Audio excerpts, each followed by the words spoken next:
Hei! Mă bucur să ne revedem. Aceeași formulă, Ina de la Ce știe Ina să facă și prietenii mei de la Paradisul Verde.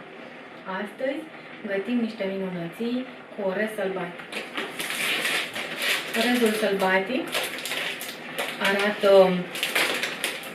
ca un boc de orez, un pic mai lunguieț și mai subțire. De fapt, el nu este din aceeași familie cu orezul. El este o plantă erbacee înaltă de 1 metru care face aceste semințe. Îi spunem orez sălbatic sau, mă rog, s-a consacrat denumirea aceasta de orez sălbatic pentru că el seamănă foarte mult cu orezul, atât la aspect cât și la modul în care se gătește. Astăzi vom face un fel sărat și unul dulce și eu deja am pus orezul la fier, el se apropie de final. Acest orez, dezavantajul lui este că trebuie să fiarbă undeva la între 45 de minute și o oră. Îl gustați și vedeți cum este. Știți cum e cu alimentele integrale, mereu trebuie să fim respectuoși, pentru că nu sunt toate la fel. Bun. Facem în felul următor. Verificăm orezul. Haideți să vă spun cum faceți cu el. Îl luați, îl spălați. Dacă aveți timp, îl puteți lăsa la muiat peste noapte. În felul acesta el se curăță, se hidratează dacă mai are nevoie și apoi îl puneți la fier. În cultura arabă, acest aliment se fierbe împreună cu câteva frunze de dafin. Îi schimbă aroma, mie dafin îmi place foarte tare, are atât un gust fantastic cât și o poveste minunată. Îi se mai spune, el se mai numește laur, dafin sau laur, și sunt cununile acelea de laur care sunt deja proverbiale de atâta amar, de vreme se vorbește despre ele. Înseamnă victorie, era frunza asociată zeului Apollo. Și este o frunză așa care ne dă tărie, ne dă putere. În plus, pe lângă asta, cred că știți cum arată frunzele de dafin, pe lângă aceasta, dafinul mai are câteva utilizări. Dacă simțiți că nu respirați bine, puteți să luați o frunză de dafin, să-i dați foc și să faceți puțină fumigație în casă și asta va ajuta. Dafinul ajută și în bolile cardiovasculare, are o grămadă de utilizări. Puteți să frunzăriți blogul, să vedeți acolo mai multe informații despre dafin și despre condimente. Bun, acestea fiind spuse, am să pescuiesc de aici cele 2 frunze de dafin pe care le-am pus la fier. Eu aici am un pachet din acesta întreg de 250 de grame pe care l-am pus la fier, un volum orez, 3 volume apă, exact ca la orezul obișnuit. Am scos frunzele de dafin și cu ajutorul unei spumiere am să scot de acolo orezul pe care îl voi folosi. Până atunci însă, acest orez îl vom găti, îl vom servi, respectiv, alături de un tofu pe care îl marinăm rapid, scurt așa. Am aici o jumătate de pachet de tofu natur ferm pe care l-am tăiat cu bulețe. Puteți să-l tăiați mai mic, mai mare, cum vă lasă inima. Și pe care am să îl marinez cu sos de soia. Am optat pentru un sos de soia simplu. Este un sos de soia organic. Îl produc cei de la Clear Spring. Este foarte gustos, pe lângă faptul că nu are crocobauri. Suntem siguri că soia nu este modificată genetic și păstrează gustul sosului de soia tradițional. Bun. Toful acesta pe care eu l-am ales este natur, deci el nu a fost sărat înainte și atunci îmi place să-l iau așa, pentru că în felul acesta pot să hotărăsc eu câtă sare va avea. Aveți grijă că sosul de soia este și el sărat, însă eu simt nevoia să-i adaug un strop de sare. Gustați și verificați. Am să adaug aici un strop de sumac. Dacă nu ați folosit până acum sumac, vă recomand să-l cumpărați. E fantastic, are un gust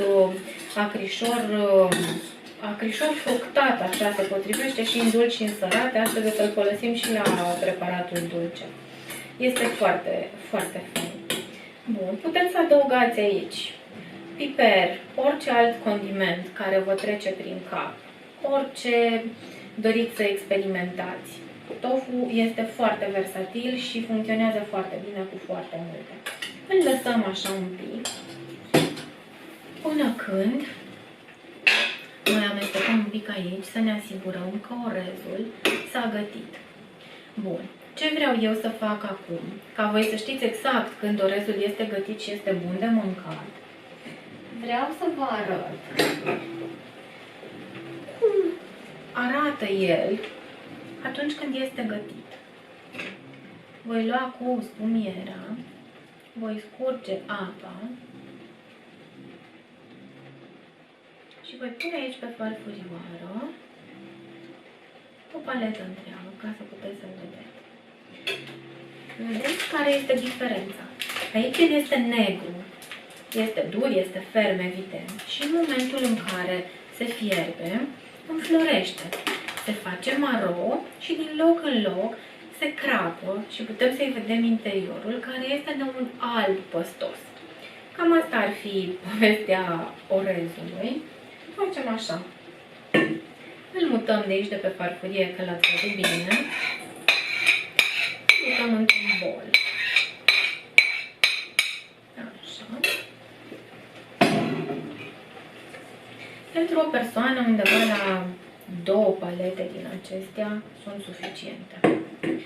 Între timp am să dau focul mai mic. Vreau ca orezul să rămână călduț până când ajungem noi și la felul dulce. Am făcut o mai puțin plăcut făcută. Dar lucrurile acestea știți că se întâmplă în bucătărie. N-am să mă apuc acum să mă feresc că mi se întâmplă și mie, chiar dacă mi se întâmplă în timp ce filmăm. Așa. Avem aici orezul pe care îl vom condimenta. Sumacul se adaugă peste orez. În lumea arabă se folosește foarte mult în mâncărurile vegetale și în cele cu orez. Se adaugă peste orez atunci când orezul este cald. Și ce voi adăuga astăzi sunt frunze de coriandru. Astăzi voi folosi frunze uscate de coriandru. Suntem într-un sezon în care este mai complicat să găsim coriandru proaspăt. Dar atunci când devine sezonul, îl găsiți în piețe. Mie îmi place foarte mult și are și el foarte multe proprietăți, între care una foarte importantă din punctul meu de vedere, are o componentă care ajută corpul, să nu-i spunem detoxifiere, că poate este mult, la regenerarea pe care corpul nostru o face cu conștiință foarte des, pentru binele nostru. Așa, vom amesteca.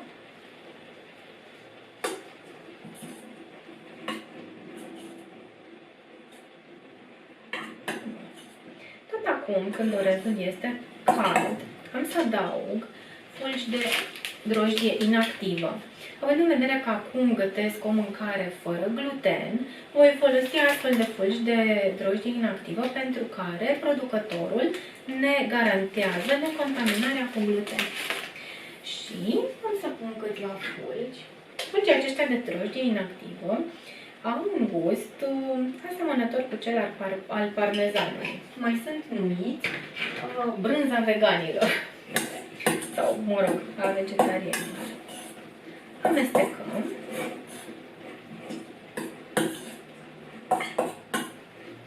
Eu voi gusta. Este minunat, este atât de aromat.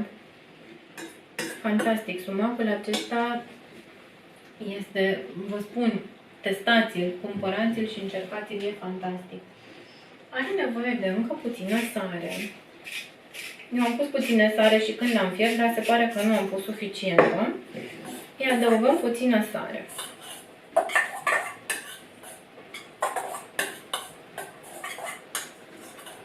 Bun.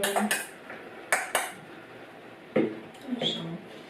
Dacă simțiți nevoia, puteți să mai adăugați condimente. Eu mai am aici un strop de busuioc uscat din care voi pune. Și cât mai stăm, până îl punem în farfurie, am să-i pun 2 frunze de busuioc proaspăt pe care am să le acopăr. Facem cumva o infuzie de busuioc. Îl punem aici. El își va lăsa aroma. Bun.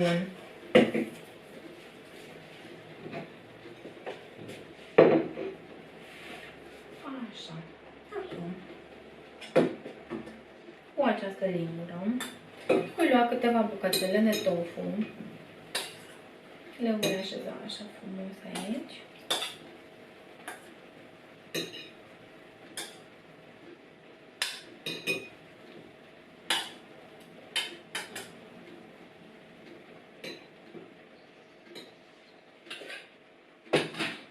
Și voi pune câteva linguri de orez lângă.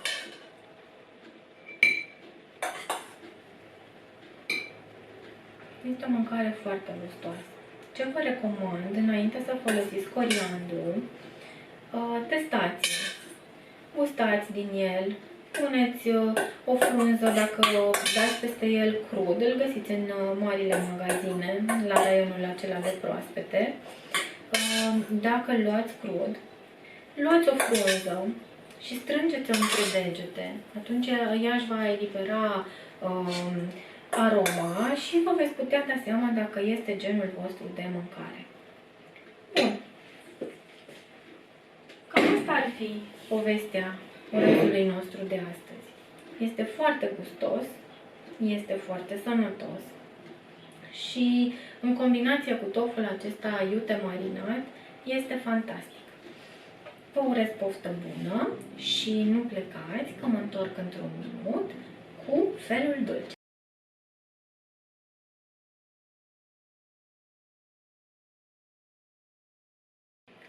Am revenit, cum vă spuneam, pentru partea dulce a acestei emisiuni. Continuăm să gătim cu orez sălbatic. Vom avea nevoie de un bol. Orezul acesta pe care l-am fiert, v-am povestit deja despre el în prima parte. Așa, vom lua de aici 2 spatule, 2 spumiere, vă rog să mă scuzați, am greșit termenul. Îl punem cu grijă în bol. Am aici un lapte de migdale pe care îmi place să-l folosesc. Dacă aveți timp și răbdare, puteți să folosiți un lapte de migdale făcut de voi în casă. Eu voi turna la ochi, în principiu până se acoperă orezul. Dacă vreți acest fel, puteți să-l faceți și fierbând orezul în laptele de migdale, dar întâi fierbeți-l jumătate de oră în apă, apoi scurgeți-l și ultimele minute fierbeți-l în lapte. Eu astăzi nu vreau să fac o budincă foarte densă. Vreau să o fac, să mă ducă cu gândul la orezul acela cu lapte din copilărie, care avea și o componentă lichidă. Bun. Vom folosi stafide pe care am să le desfac acum și am să le pun alături de orezul acesta fierbinte. Îmi cer scuze. Totdeauna este bună foarte că la îndemână. Îmi place să folosesc aceste stafide de la Pronat. Sunt, să vă arăt acum, sunt mari. sunt foarte moi și producătorul ne asigură că nu sunt conservate cu sulfiți, ceea ce este un lucru foarte bun. Le amestecăm. Am aici unt de cocos. Când cumpărați unt de cocos, asigurați-vă că este extra virgin și că îl luați de la un producător în care aveți încredere. Este foarte important, pentru că foarte ușor se pot face, tot felul de jumătăți de măsură în producerea și comercializarea untului de cocos. Asigurați-vă că laptele pe care îl folosiți în această rețetă este la temperatura camerei. În caz contrar, în momentul în care veți adăuga lingura aceasta de unt de cocos aici, el va deveni solid, nu se va dizolva și nu va fi o plăcere să dăm peste dita mai bucata de unt de cocos nedizolvat. Bun. Adăugăm o lingură de extract de portocale. Este un extract fantastic. Această companie, la fel, are respect pentru ceea ce lucrează și produsele lor sunt fantastic de gustoase. V-am spus și la felul sărat că voi adăuga și aici un strop de sumac. Sumacul este dulce acrișor și atunci se potrivește perfect în această combinație. Pentru că dulceața din această mâncare dulce vine doar de la stafide până acum, am să adaug și o linguriță de sirop de malț. V-am mai povestit despre siropul ăsta de malț. Este foarte gustos, are un gust așa de caramel și este un îndulcitor, un înlocuitor foarte bun pentru, obișnuitul zahăr, de care ideal ar fi să ne dezobișnuim. Și ne asigură și niște beneficii. Dacă sunteți interesați, frunzăriți blogul și magazinul. Avem acolo tot felul de informații despre el. Bun. Ce am să mai adaug aici? Un strop de nucșoară. Și astăzi voi pune un strop de anason stelat pe care l-am măcinat. Anasonul stelat este ideal pentru cumpărat steluță și să faceți o investiție minimă într-o mașină din aceea de măcinat. Cafeaua se folosea pe vremuri, dar puteți să o folosiți. Eu mi-aduc aminte că bunica mea făcea zahăr tos cu astfel de mașină pentru tot felul de prăjituri pe care le făcea ea. Bun. Dacă aveți răbdare, lăsați acest fel de mâncare la frigider peste noapte.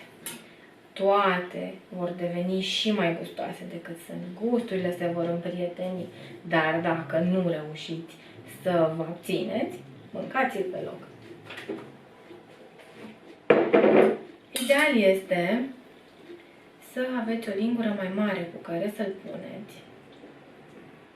Dar funcționează și cu o lingură din aceasta de dimensiunea asta. În momentul în care am început să-l pun, am început să văd bucățelele de sumac pe aici, pe acolo. Tare frumos arată. Deschise așa, roșul acela